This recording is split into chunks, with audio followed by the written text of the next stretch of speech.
Good morning, everyone. As you will see soon, there is a lot of excitement and useful insights about this important base of Asian American voters. This is the fourth national survey of Asian American voters that we have commissioned, and we believe that this information is crucial in accurately framing the narrative about the Asian American electorate and providing detailed insight on how Asian Americans and Pacific Islanders stand on major national issues, how they view our political parties, and more importantly, how they feel about the upcoming midterm elections. Many thanks to Civic Leadership USA for funding the survey and to our partners, AARP, Asian Pacific American Labor Alliance, AFL-CIO, APALA, and the Asian Americans Advancing Justice, AJC. One of the key takeaways from the survey is that the Asian American electorate is more enthusiastic about voting this year than in previous elections. We have never seen such a high level of engagement during the midterms, and since 2016, we saw a number of special elections and primaries with results due to close races. So every vote does count. Our community partners have engaged with voters throughout 2018, from special elections and primaries in Georgia to year-round voter registration drives in Nevada. With all these opportunities to practice engaging with voters either on the phone, in language, or at the door, both the volunteers and the voters are ready and prepared to vote in the general election. As an example, our partner, Asian Counseling and Referral Service in Seattle, noted recently that voting is vital to our communities because when we don't vote, we let others make the policies that affect our communities. APIs have been far underrepresented in their state's electorate, but they are using this new energy to build momentum all the way from National Voter Registration Day to general elections to shrink that representation gap. With issues vital to our communities, such as immigration being so front and center this year, AAPIs in Washington State are energized to turn out for the 2018 midterm elections. And many Asian American voters know that elections have consequences. People are understanding how these elected officials impact their lives on issues that we care about, from access to affordable health care, gun control, to immigration, to safe working conditions. They are paying attention. At this time, I would now turn over to Karthik Ramakrishnan, founder and director of AAPI Data and associate dean of the UC Riverside School of Public Policy and professor of public policy and political science, to present the findings. Following Karthik, we have John Yang, president and executive director of Asian American Advancing Justice, AJC, Alvina Ye, executive director of Asian Pacific American Labor Alliance, AFL-CIO APALA, and Angela Houghton, Senior Research Advisor for Multicultural Research, AARP. Karthik? Thank you, Christine, and pleasure to be on this call with all of you. There are a lot of data to get through, and I'll try to go through as quickly as possible. As Christine mentioned, we will, sorry, I need to close. Okay, we will be sharing both the slide deck as well as the report, as well as infographics on our websites. That's my contact info. You can tweet at me at Karthik R and at AAPI Data. Please also use the hashtag API Voices. We'll be monitoring that hashtag to see if there are any questions that we can answer on the call today. Here are the key takeaways from our report today. In 1 second, for some reason,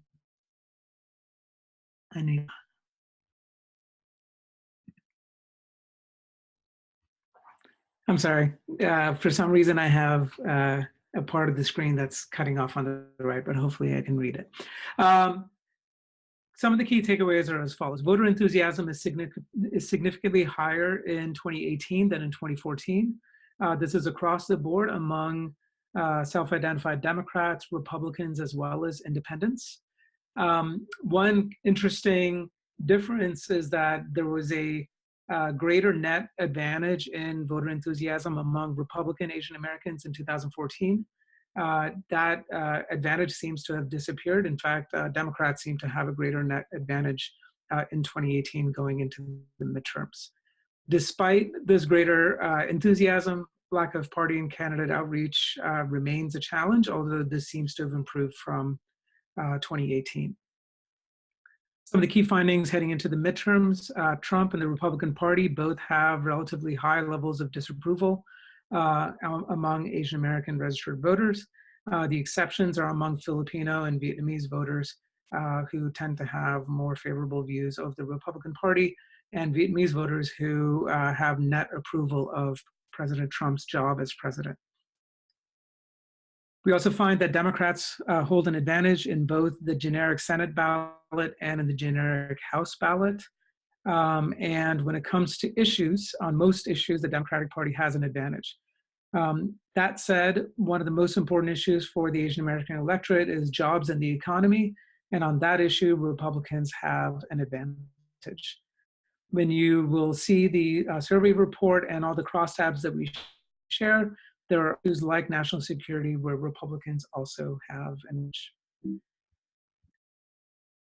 When it comes to issues, and these are primarily ones that the other speakers will dive into, we find that Asian Americans, regardless of their ethnicity, tend to have progressive views on a range of issues. This includes government spending, gun control, and affirmative action. Alvina will talk about issues, but one of the key findings there is the lack of familiarity with unions provides an opportunity for outreach to yes. From AARP will talk about various worry voters, including Asian voters, that economic anxiety is more important than anxiety related to terrorism. And finally, ethnic media use remains important. Christine Chan will talk about the importance of outreach in both mainstream media as well as ethnic media. In terms of the methodology, for the first time, we did a survey that had a combination of telephone and web-based surveys. We had around 1,300 interviews with the overall margin of error of 3%. We covered the 6 largest national origin groups that together combine account for about 3/4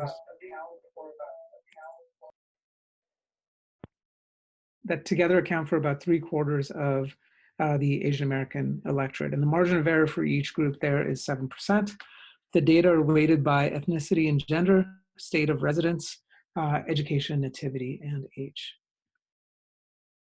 In terms of background, Asian American voters are rapidly growing. We've had more than doubling of voters since 2000. So the number of voters has gone from about 2 million in 2000 to about 5 million in 2016. There's an increasing presence of the CVAP, which is the citizen voting age population or eligible voter population. So Asian American eligible voters are more than 5% in 8 states. They are 5% or more in 104 counties and in 108 congressional districts. Every 4 years, the Asian American electorate grows by about 750,000. There's also growth in community infrastructure. For registration, we've seen a tremendous growth, more than a doubling from 2012 to 2014 and continuing since then. Some key findings on the mood of the Asian American electorate. First, when it comes to President Trump's job approval, what you'll see in all of these slides is that the findings are sorted from highest to lowest. They are not sorted alphabetically by national origin, and the Asian American average is listed in all caps. So what this shows us is that 58% of Asian Americans disapprove of President Trump's job, while only 36% approve. That approval rate is lower than the national average. The only group that whose majority favors of President Trump's job performance is Vietnamese Americans. One important contrast is that when we compare President Trump's job approval in this midterm election with President Obama's job approval in the last midterm election, about a half of Asian American registered voters approved of President Obama's job as president, and only about a third disapproved. And this is a reversal of that with President Trump. Next, looking at party favorability, we find that Asian Americans on average, 58% of them have a favorable view of the Democratic Party, And there is variation by ethnicity, with Asian Indians holding the highest favorability for Democrats and Filipinos and Chinese having the lowest. That said, both Filipinos and Chinese still have majority favorability ratings for the Democratic Party. That is a big contrast when it comes to favorability for the Republican Party. The only groups that come close to majority favorability are Vietnamese and Filipinos. Asian Americans, on average, only a third hold a favorable view of the Republican Party, whereas a majority holds an unfavorable view of the Republican Party. Turning next to the Senate race and House races. We find that this is mislabeled, and we'll fix that when we upload it. We find that Asian Americans in general will vote for the Democratic candidate for Senate as opposed to the Republican candidate. 52% for Democrat, 28% for the Republican. Filipinos are the only group that seem to favor the Republican candidate over the Democratic candidate. But even there, one should note that this does not include the state of California, which has two Democrats running against each other in the general election for U.S. Senate. And there, Asian Americans overwhelmingly favor Dianne Feinstein over Kevin DeLeon. When it comes to House races, we find, again, that on average, 50% of Asian American registered voters intend to vote for the Democratic candidate, whereas only 28% intend to vote for the Republican candidate. Republican candidates do better with Vietnamese voters and Filipino voters. In terms of the most important issues for the Asian American community, we asked people to rank issues based on whether they were extremely important, very important, somewhat important, or not at all important. And here are the issues by ranking of whether they were ranked as extremely important. We find that jobs in the economy, healthcare, education, gun control, and national security are clustered at the top. But there are a bunch of other issues that are still very important to Asian American voters. This is key because we often think of Asian American voters as maybe only caring about one or two issues, but there are several issues that are Asian American issues. Next, we asked them to say whether they thought the Democratic Party or the Republican Party was doing a better job on a certain issue. And overall, the Democratic Party has an advantage over the Republican Party on a range of issues, but there are some notable exceptions when it comes to taxes, when it comes to the performance of the economy, and when it comes to national security. Republicans are doing better than Democrats among Asian American registered voters. Next, we asked about voter preferences on government spending. This is a question that the Pew Research Center had asked in 2012, and they found that Asian Americans tended to be more progressive when it came to government spending than the national average. And we find that this is the case even here, with a majority of many more Asian Americans support bigger government with more services rather than smaller government.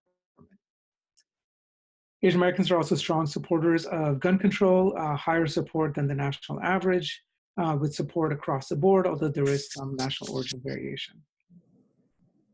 Finally, when it comes to voter enthusiasm, as I'd mentioned before, there's a lot more enthusiasm in 2018 than in 2014.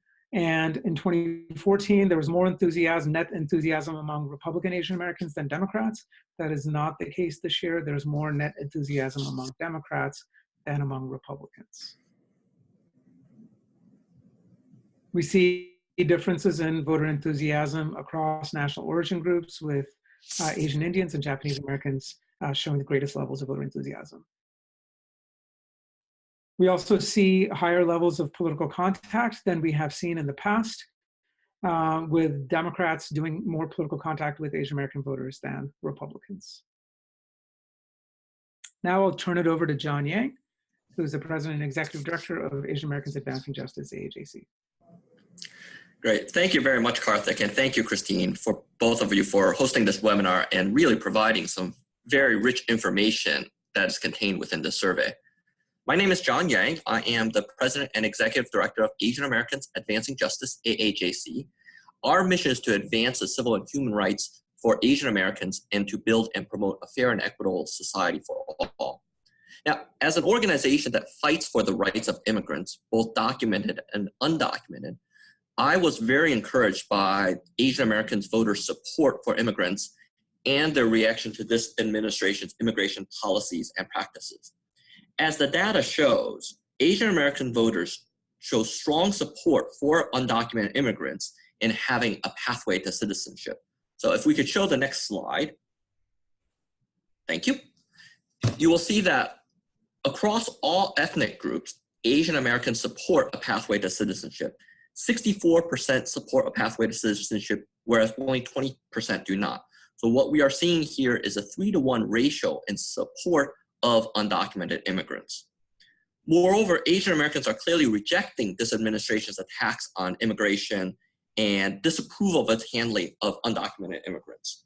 As shown earlier in Karthik's data, Asian Americans much more favored the Democrats' handling of issues of immigration with respect to their Republican counterparts.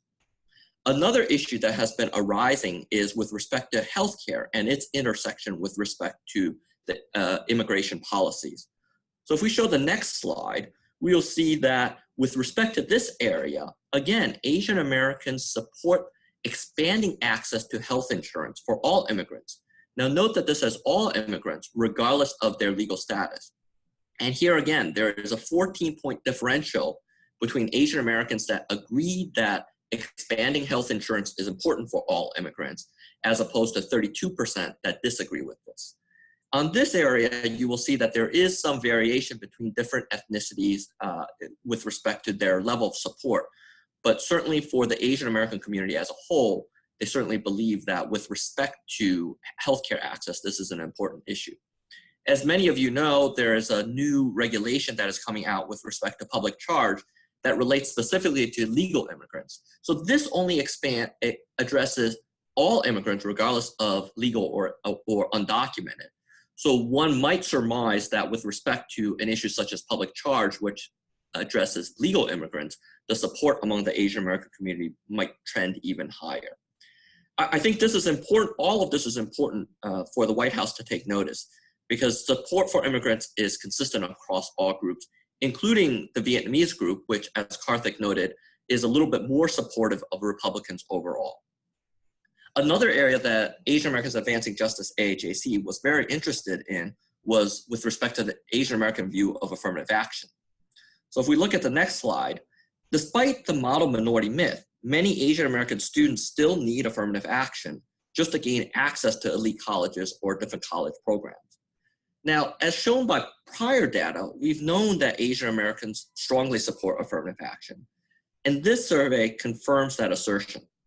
Affirmative action has helped Asian Americans achieve parity in jobs and opportunities. Now, if you'll notice in this particular survey, when asked whether affirmative action is a good thing or a bad thing, by almost a 2.5-to-1 margin, 58% to 24%, Asian Americans think that affirmative action is a good thing. Now, when framed in terms of whether affirmative action helps disadvantaged populations get better access to higher education, this number increases even more. So if you look at this next slide, you'll see that Asian Americans across the board support affirmative action by 66 to 20% when we are talking about higher education, further defining what affirmative action means. This is also notable in that if you look at all of the populations, they are supportive of affirmative action. Now, I think this is important because media has often focused on this notion that Asian Americans, and particularly Chinese Americans, do not support affirmative action. And this survey shows that that narrative is false. Even with respect to Chinese Americans, 64% support affirmative action. Now, currently, as everyone knows, there is litigation happening with respect to Harvard University. And one of our affiliates in Los Angeles, Asian Americans Advancing Justice Los Angeles, is leading litigation on behalf of Asian Americans and representing Asian American students in that court battle. I think what this slide and this data shows is that all of us are advocating for the Asian American community when we are advocating for affirmative action. Ultimately, ending affirmative action policies, like the policy at Harvard, will make college campuses less diverse and therefore less safe and less welcoming for Asian Americans and other students of color. So again, we would object to any attempt to suggest that Asian Americans can be used as a wedge with respect to this issue, and to suggest, as some have, that they are representing the interests of Asian Americans by opposing affirmative action policies. So let me turn it over now to my friend and colleague, Alvina Ye, who is the Executive Director of Asian Pacific American Labor Alliance, to summarize some other findings. Thank you. Great, thank you so much, John. So as John mentioned, I represent the Asian Pacific American Labor Alliance. We're the first and only national organization of Asian Americans and Pacific Islanders who are union members and allies who work to really build power for our workers and our communities. I'm also really appreciative of John and Christine, API Vote and API Data, for the opportunity to participate in this poll. We think it's really, really important to get information about how Asian Americans feel about a broad range of worker issues. And from what we've heard so far, I think it's clear that after 2 years of anti-immigrant, anti-worker attacks, our community is paying attention to what's happening in the world right now. And it's clear that folks are not happy about it. You saw the approval ratings of this administration, and we can see that issues that have impacted Asian American communities, such as immigration, affirmative action, health insurance, gun control, you know, these are all issues that we have high favorability ratings on, and things that this administration has not been focusing on at all. I'm going to focus my portion of the presentation on the worker portion of the poll. And you'll see, I'm going to go over this in general, but traditional, what we call bread and butter worker issues like safer working conditions, minimum wage, and workplaces, these are all issues that, broadly speaking, Asian Americans feel are very important.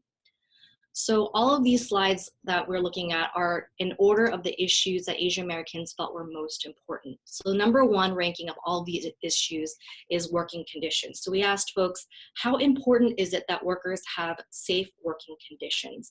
And you'll see Asian Americans broadly at the number 3 position. Overwhelmingly, 90% of all Asian Americans either feel that it's extremely important or very important that they have safe working conditions. And this is, you can see broad approval across all ethnicities for this question. Next slide, please. The next question is, how important is it that workers are free from harassment and discrimination? And now I feel like this issue is particularly salient in the Me Too movement and in the prevalence of the issue of sexual harassment during the recent Supreme Court nomination. And again, you'll see here broad support for this issue. 88% of Asian Americans either feeling this is extremely important or very important, and broadly speaking across all ethnicities, wide range of support for that as well. Next slide, please. Next, on the issue of wages, how important is it that workers are paid wages that allow them to support their families? You'll see here, again, 86% of Asian Americans feel that this is very important to them. Some small changes here you'll see in the Korean community, not as strong support, but still overwhelmingly very strongly feel that this is very important and extremely important. Great. On health insurance, how important is it that workers have access to affordable and quality health care? Broadly speaking, Asian Americans here, 86% feel that it's either extremely important or very important.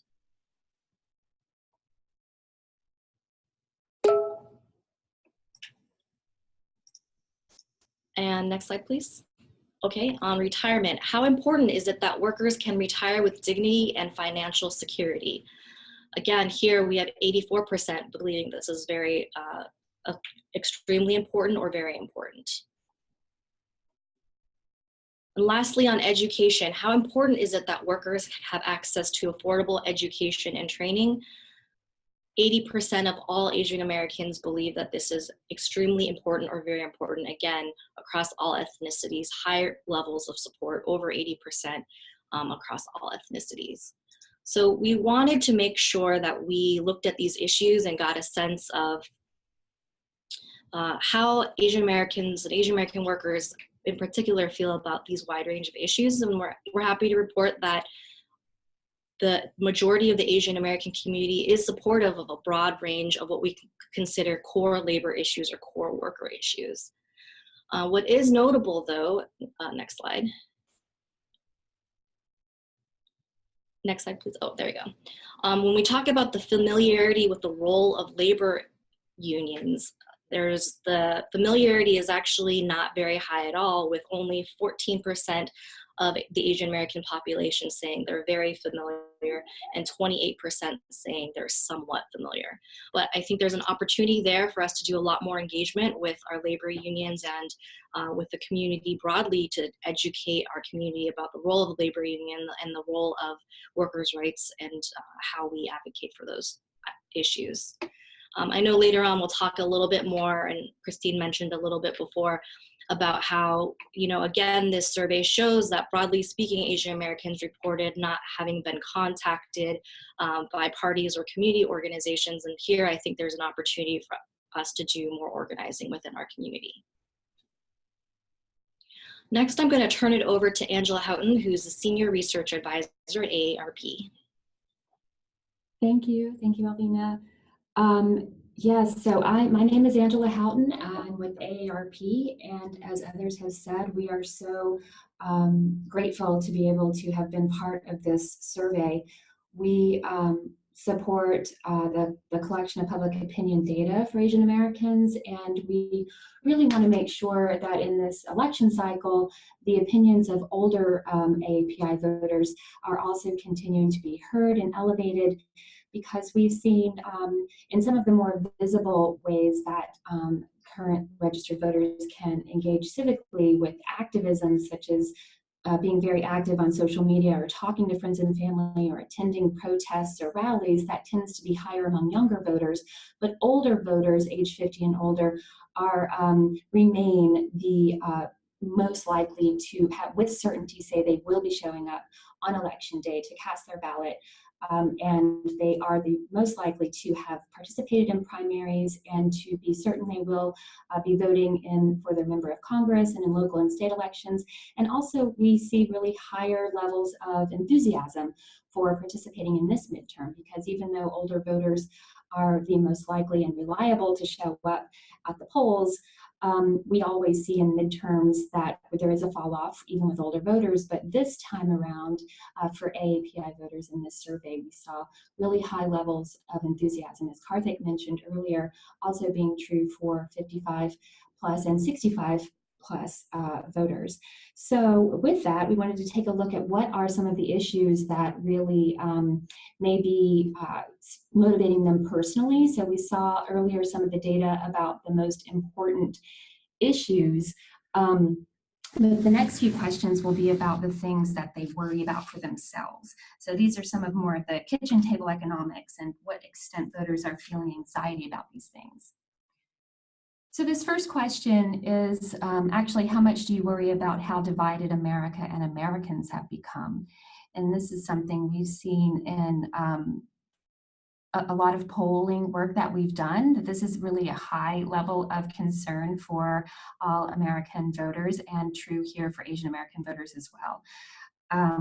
So in this time of political divisiveness, there really is at least one indication that voters really want some unity, and the good news is that there's a lot of consistency in what people think is important, and also what is giving them some anxiety for their own families. And we did see also there was a positive correlation with age here, where this tendency for voters to be very concerned about this division in America trended higher with older voters as well. Next slide, please. So here are some of these kind of personal and economic issues. This is, how much do you worry about prices rising faster than your income? So this kind of wage question, and we see here for Asian American voters overall, 44% worry very often about this issue. And we see Chinese American voters in particular really popping to the top of this hierarchy, where 50% and also 50% of Asian American voters worry very often about this issue of prices rising faster than their income.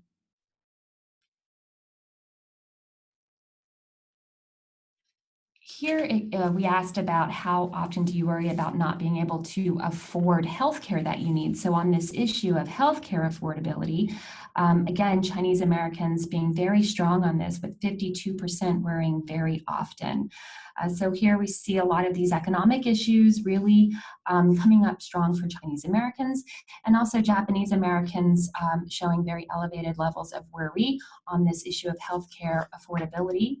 And then on the next slide, we'll see the top ranking level of worry for Japanese Americans here on the issue of prescription drug costs. This is a place where we've been seeing a lot, and particularly for older voters, which as it makes sense, but for all Asian American voters, we see here 40% reporting they worry very often about the cost of prescription drugs. This goes into sort of the cost of living, and as continues to be rising for a lot of Americans.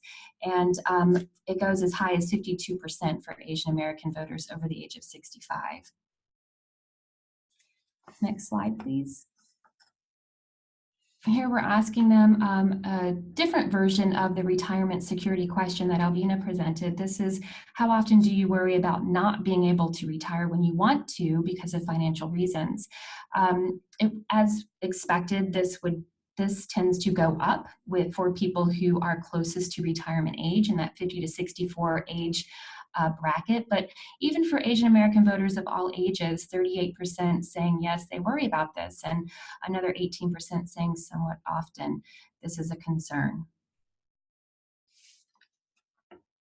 And how often do you worry about having to take care of an aging family member? So we know family caregiving is something that at any time affects about 20% of voters of all ages, and 40% of voters of all ages have either currently or in the past been a family caregiver. And so here people, this is something that people worry about, 38% saying they worry very often. And interestingly here, how Vietnamese American voters are really kind of came to the top of the list in terms of this ranking, where 40%, they're right behind Chinese American voters. They were a little bit lower on some of the other worries that we asked about, but here Vietnamese American voters showing relatively high levels of worry about family caregiving. On the next slide, and this is where we see this is relative to some of the other things we asked about for the kitchen table economics, that the threat of terrorism and at least this narrow type of national security issue tends to come in lower relative to personal economics. So something to think about of what is on the minds of voters right now as we go into this midterm election cycle. So now I'll turn it back over to Christine Chen, who will give us more insights about what's happening with voters, AAPI voters. Thank you, Angela. So on the next slide, what we're going to talk about is one of the tools that the candidates and the parties should focus on is the role of the ethnic press.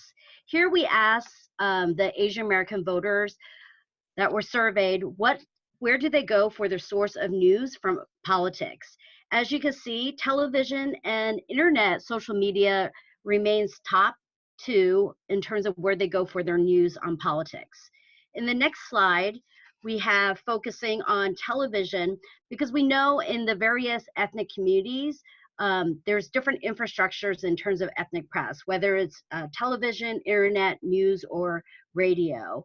Here we have the Korean community and the Vietnamese community. When you look at whether or not they utilize the ethnic press, as well as both Asian and non-Asian press, we see those 2 communities tending to utilize the television a lot more as accordingly to the slide.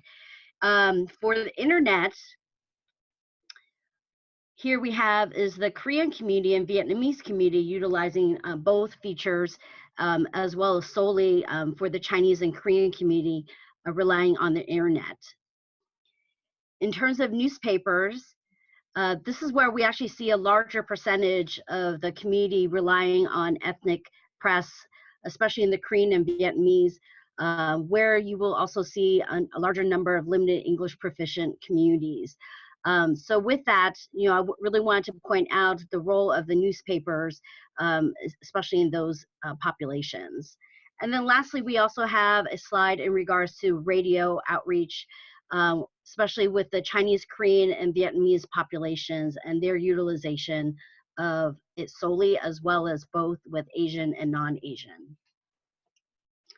So with that, as a reminder, with the increased voter enthusiasm, the Asian American electorate could help pose to swing votes on candidate and issues if they are engaged. So we really want to remind everyone that API Vote is working with local community-based organizations representing 27 states and student organizations on 40 campuses and scaling up in states where we have seen new growth. We are utilizing trusted messengers and organizations to engage specific ethnic communities. Along with the national and local organizations doing this work, we as a collective are looking to change the attitudes and voting behavior of these diverse communities. For example, this year, Asian Community Development Council in Las Vegas has more than quadrupled their 2016 voter registration total of 3,200. Plus, they have 9 days to go until their voter registration deadlines. Our partners like Asia Pacific Islander American Public Affairs in Austin, Texas, has held candidate forums to educate voters about the issues and positions of the candidates on their November ballots. In Atlanta, Georgia, once again, the Asian American Advancing Justice Atlanta and the Center for Pan-Asian Community Services and their coalition have built a coalition of Asian American immigrant organizations to reach out to voters in language at their doors and on their phones. And New Virginia Majority is reaching out to 30,000 Asian American voters by canvassing door to door. In terms of election protection, Asian American Organizing Project and CAPI USA in Minnesota have brought attention to possible Section 203 violations back in 1996 through the 888 API Vote hotline, where language assisters were limited to the number of voters that could translate for at a given polling location. So we're looking to see what happens in 2018 and to prevent that from happening. While we do our job, we are asking the parties and campaigns to do their job in engaging Asian American voters, and we remind them these votes are up for grabs.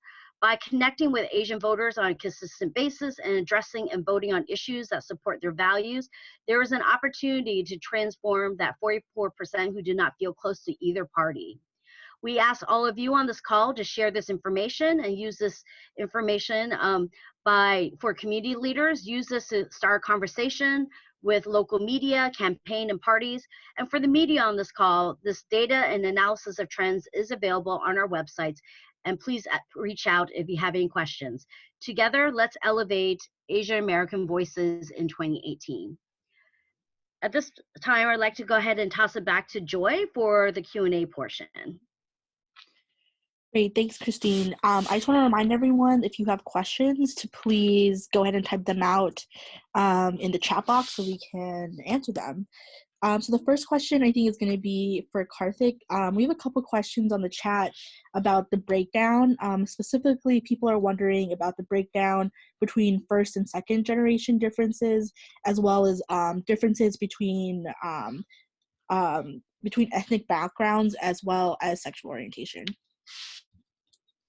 So we will, at the conclusion of this webinar on our website, we will load up the crosstabs.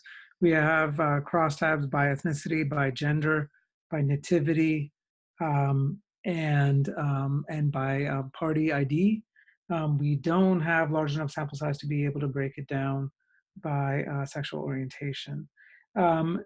Generally speaking, we find differences that pop up by age. Occasionally, they will pop up by nativity.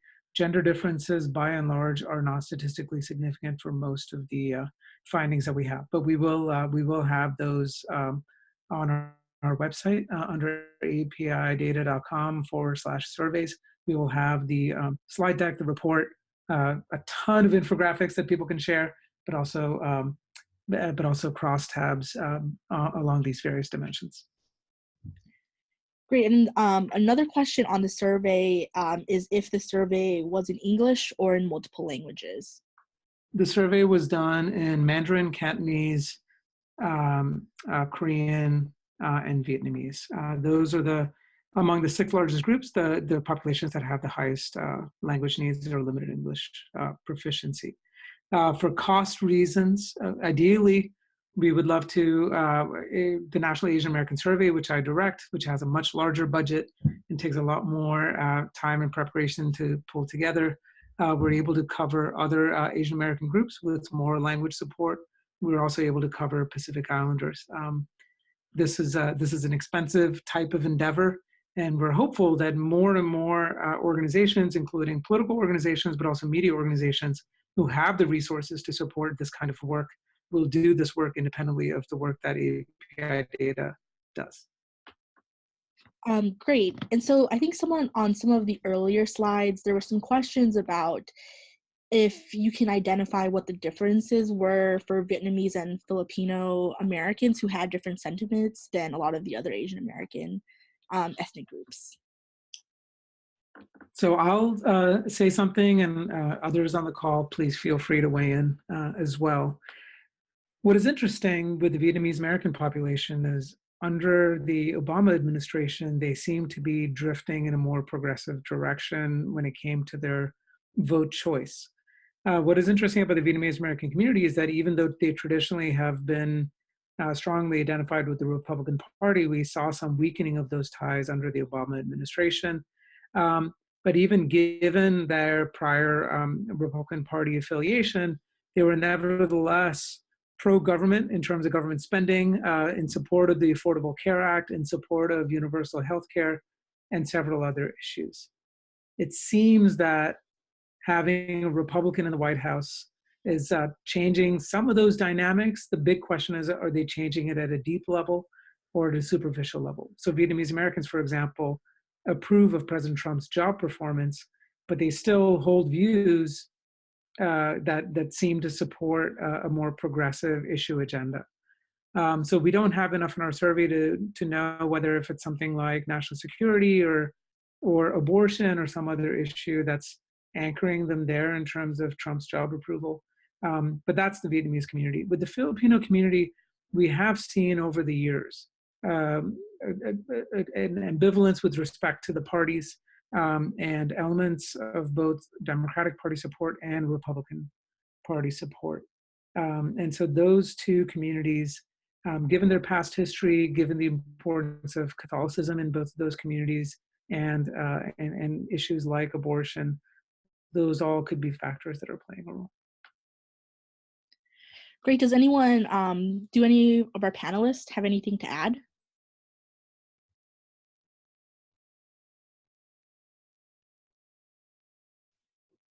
Okay, I'm gonna go ahead and move on unless someone has anything to add. Another question that we have, and I think maybe some of our panelists could also weigh in on this, is one of the questions is if there are any data or recommendations / experiences to share with AAPI specific field programs or civic engagement programs, especially with, door-to-door versus phones or TV versus social media, or just any recommendations that is targeted towards the AAPI community. Hi, this is Christine Chen with API Vote.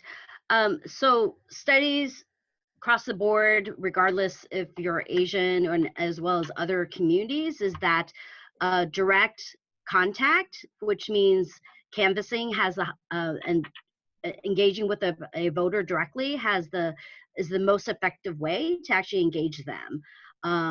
Then it goes down lower when you look into phone calls and mail and then social media. But having all that, it actually helps amplify the messages. But when there is the resources and the volunteer capacity, we encourage field programs to specifically try to engage more door-to-door directly with the voter. Also, in terms of what we found is also, there is a need for in-language capabilities and volunteers to actually participate in these programs as well.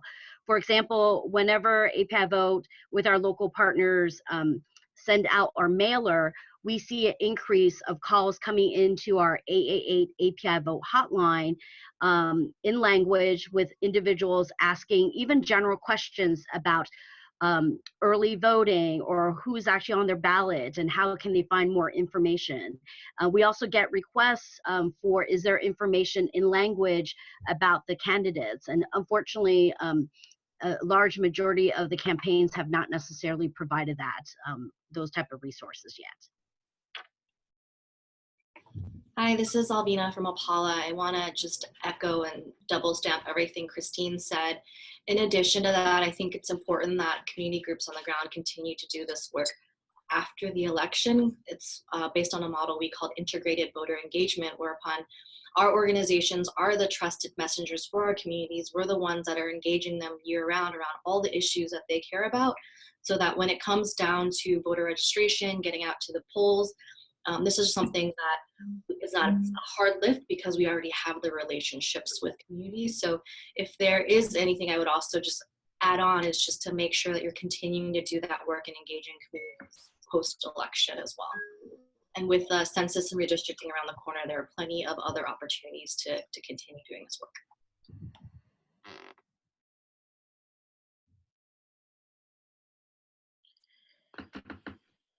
Great.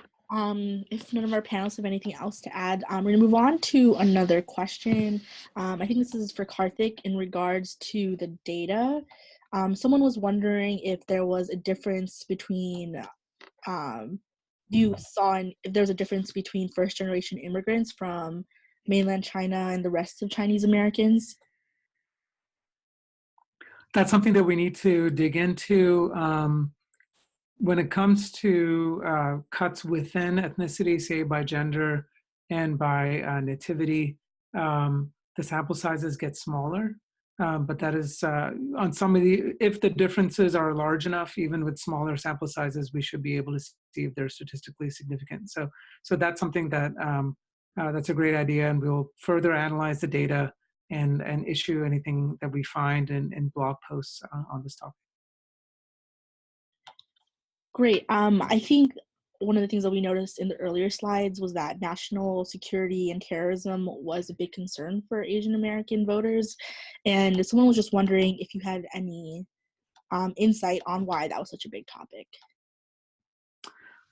Well, one thing I should clarify is that when it comes to the order of importance, national security was actually lower on the list. And even in the findings that that Angela Houghton from AARP talked about, that terrorism was relatively low on the list compared to what you call kitchen table type of issues.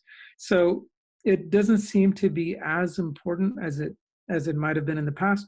One thing to note about national security, though, is that it is an issue on which the Republican Party is much stronger than the Democratic Party among Asian American voters in terms of how competent they are seen on that issue.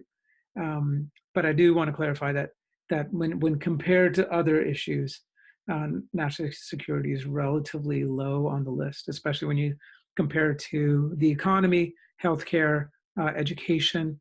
And out of those three, Republicans are strong on the economy, whereas Democrats are much stronger on healthcare and education. On healthcare, I'll say is that is very likely due to the fact that Asian Americans are supportive of the Affordable Care Act when we've surveyed about that in the past, and that's probably weighing heavily on their mind when they think about the two parties and where they stand with respect to healthcare. Thanks for clarifying. So we have a question from Twitter, and someone was wondering what the breakdown of English proficiency is among Asian American voters. You know, what we have found in our surveys, we can go back and analyze the American Community Survey to get the precise answer on LEP. We've found that about 40% of our survey interviews on the telephone that we've done in the past of registered voters, people prefer to take it in an Asian language rather than in English. So it shows that even if people are able to communicate in English, especially when it comes to some of the more complex issues, they would prefer to engage it in their own in an Asian language rather than in English. Also, John Yang, maybe you would like to uplift about your report in regards to that issue. Sure. With respect to that, I think there's a couple of different components. I think Karthik has it exactly right that even those that report themselves as being fairly proficient in English, I think there's two things to keep in mind. One is typically self-reporting suggests an overconfidence in English or an embarrassment to admit any English deficiency.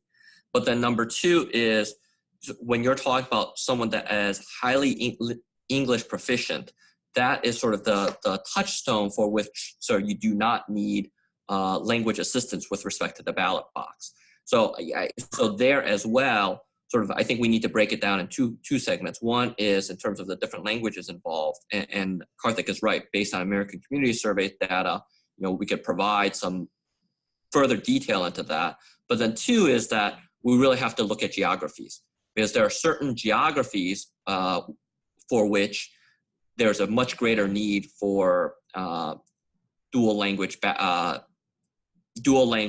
assistance, whereas overall the population of Vietnamese Americans is not sort of a huge barrier, if you will. Certainly there are going to be pockets in whether it's Virginia, whether it's in Orange County, where we'll reach the threshold for providing language assistance under the Federal Voting Rights Act. Yeah, one thing I'll just add to that on language assistance. So this is Section 203 of the Voting Rights Act. What we've seen in past surveys is that, and even from reports on the ground, that even when counties are mandated to provide language support, that support is not always provided in every single polling location. And that often causes frustration to Asian American voters that are entitled to language assistance, but find that assistance lacking when it comes to local implementation. So that's something that's an ongoing issue when it comes to language support. Great. So I think we have one more last question in regards to the survey, Karthik. Someone was wondering if you could talk about any limitations of the survey.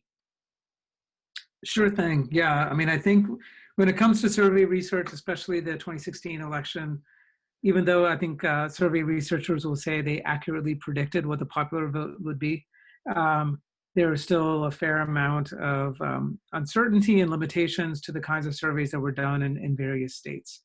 There are a few limitations to note when it comes to doing any kind of survey on Asian Americans.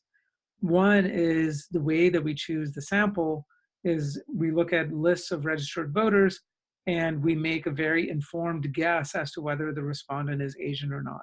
That's based on first and last name analysis, as well as looking at the ethnic concentrations of people in terms of the neighborhoods in which they live. So it could be that someone is Asian American but does not have a distinctively Asian American name, nor do they live in an Asian American heavy neighborhood. We would miss them. So that's one limitation. It could also, the other limitation of thinking that someone is Asian and they're not, that's not a big deal, because then they just wouldn't qualify for our survey. So what we have is better than, say, just looking at voting behavior, trying to do a name analysis without being able to talk to the individual. So that is one of the major limitations of the survey. There's also language limitations. We did provide support in Chinese, Korean, and Vietnamese, but there are other languages that were not included. There are other populations that also were not included. So we have coverage of about 75% of Asian American voters, but there are others that were not covered in this survey. Those would be the primary ones. Ideally, we would be able to survey more groups and also have larger sample sizes, and to also do this regularly. We appreciate the fact that we're seen as leaders when it comes to opinion research on Asian Americans, but this field needs to improve, and we need to have more and more surveys being done so that we can start aggregating these surveys, so that we're not just looking at single points in time by particular survey entities and not having that larger pool to draw from when it comes to survey research on Asian Americans and Pacific Islanders. Great. that concludes our presentation. Thank you everyone for tuning in, and thanks everyone who was on our panel, Karthik, John, Alvina, Angela, and Christine.